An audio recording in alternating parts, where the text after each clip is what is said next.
माऊलींच्या दरबारामध्ये यासाठीच कीर्तन असं कितीही मिळालं तरी तुका म्हणे पोट धारेचे न धाय घातलीचे खाय आवडीने. पोट म्हणजे अंतकरण, विषयामध्ये अंतकरण तृप्त होत नाही. मोक्ष सुखामध्ये अंतकरण तृप्त होत, भक्ती प्रेम सुखामध्ये अंतकरण एकीकडे तृप्तही आहे, दुसरीकडे अतृप्त आहे. धानेची म्हणजे परमात्मा साक्षात्कार आहे.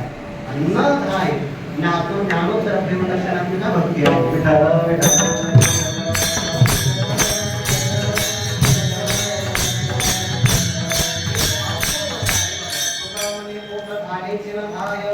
बाकीच्या आपण तृप्ती पाहिल्या तर त्याला मर्यादा आहे. सांकुशा विषयी तृप्ती, प्रियम तृप्ती निरंकुशा.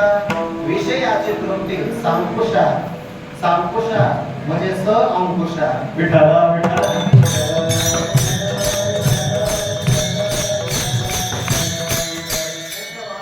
अंकुश आहे, लय ताब्यात आहे. पंचरसिकाने उदाहरण दिलं, विषयाची तृप्ती अंकुशित आहे आणि परमार्थाची तृप्ती निरंकुशा.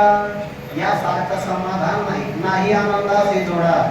सांगता दृष्टीला गती घोडा अनासी आकारा मुखिया सारखा तुका म्हणे भेडा भक्तीच्या. आदरणीचे काय खाल्लंय बरं?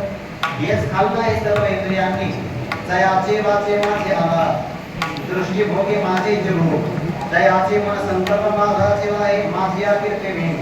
जयाचे रिते नाही श्रवण, जया सर्वांगी भूषण माझी सेवा. हा त्यांच्या इंद्रियांचा आहार आहे. म्हणून भक्ताची इंद्रिय सगळे इंद्रियांनी परमात्म्याचं रस पान करतात. दोन्हीही इंद्रियही देवते श्रीकृष्ण रसम इथे भोगी, जे आपल्या सर्व इंद्रियांच्या द्वारे भगवंताच्या आनंदाचं प्राशन करते. खादरीचे काय चिटकाराने वर आवडीने प्रेमाने, ते प्रेम कधी कमीच होत नाही. अशाच प्रकारची निरंकुशा अमर्याद तृप्ती आनंद आपल्याला प्राप्त व्हावा. देशे काळे वेदानुभावा, ज्या सुखाची न करवे मर्यादा, त्या सुखाची सुख समाधान फक्त सदा भोगी म्हणून. कादलीचे काय आवडीने, आणि ही आवड असल्यामुळे तुका म्हणे गर्भवासी सुखी नादाने गुण गायीन.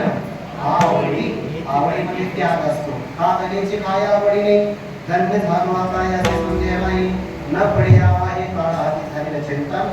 विश्व आणि ज्ञानोबायांच्या तुम्हा सर्व साधक गुरुवंतांच्या चरणी अर्पण करून आपल्या स्वानंद सुखनिवासी गुरुनामगुरु सद्गुरु जोग महाराज परंपरेतील सकल ब्रह्मनिष्ठ गुरुजनांना, गुरुवारी बाबाजी बाबा असतील, शास्त्री बाबा असतील, दोन डॉक्टर बाबा असतील, सर्वांच्या चरणी सेवा समर्पित करून वाहिदा पूर्ण ज्ञानेश्वर